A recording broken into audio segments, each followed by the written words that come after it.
Kejadian pasal 5. Keturunan Adam. Inilah daftar keturunan Adam. Pada waktu manusia itu diciptakan oleh Allah, dibuatnyalah dia menurut rupa Allah. Laki-laki dan perempuan diciptakannya mereka. Ia memberkati mereka dan memberikan nama manusia kepada mereka pada waktu mereka diciptakan.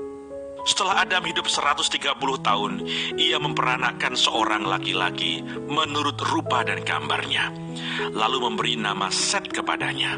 Umur Adam setelah memperanakkan Set 800 tahun, dan ia memperanakkan anak-anak lelaki dan perempuan.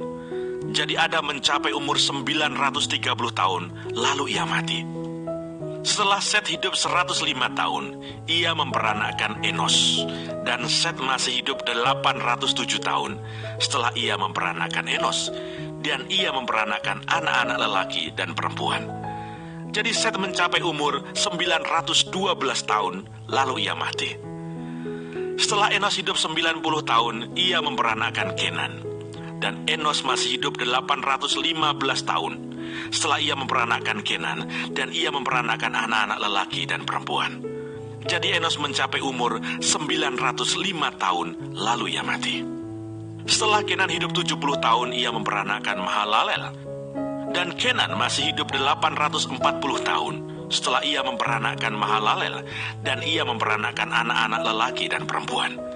Jadi Kenan mencapai umur 910 tahun, lalu ia mati. Setelah Mahalalel hidup 65 tahun, ia memperanakkan Yared, dan Mahalalel masih hidup 830 tahun setelah ia memperanakkan Yared, dan ia memperanakkan anak-anak lelaki dan perempuan. Jadi Mahalalel mencapai umur 895 tahun, lalu ia mati. Setelah Yared hidup 162 tahun, ia memperanakkan Henoch, dan Yared masih hidup 800 tahun setelah ia memperanakkan Henoch, dan ia memperanakkan anak-anak lelaki dan perempuan. Jadi Yared mencapai umur 962 tahun, lalu ia mati. Setelah Henoch hidup 65 tahun, ia memperanakkan Metusalah, dan Henoch hidup bergaul dengan Allah selama 300 tahun lagi setelah ia memperanakkan Metusalah, dan ia memperanakkan anak-anak lelaki dan perempuan. Jadi Henoch mencapai umur 365 tahun. Dan Henoch hidup bergaul dengan Allah, lalu ia tidak ada lagi sebab ia telah diangkat oleh Allah.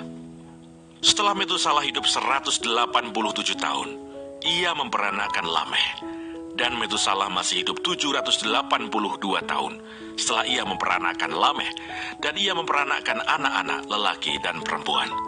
Jadi Metusalah mencapai umur 969 tahun, lalu ia mati. Setelah Lameh hidup 182 tahun, ia memperanakkan seorang anak laki-laki dan memberi nama Nuh kepadanya. Katanya, anak ini akan memberi kepada kita penghiburan dalam pekerjaan kita yang penuh susah payah di tanah yang telah terkutuk oleh Tuhan. Dan Lameh masih hidup 595 tahun setelah ia memperanakkan Nuh, dan ia memperanakkan anak-anak lelaki dan perempuan. Jadi Lameh mencapai umur 777 tahun, lalu ia mati. Setelah Nuh berumur 500 tahun, ia memperanakkan Sem, Ham, dan Yafet.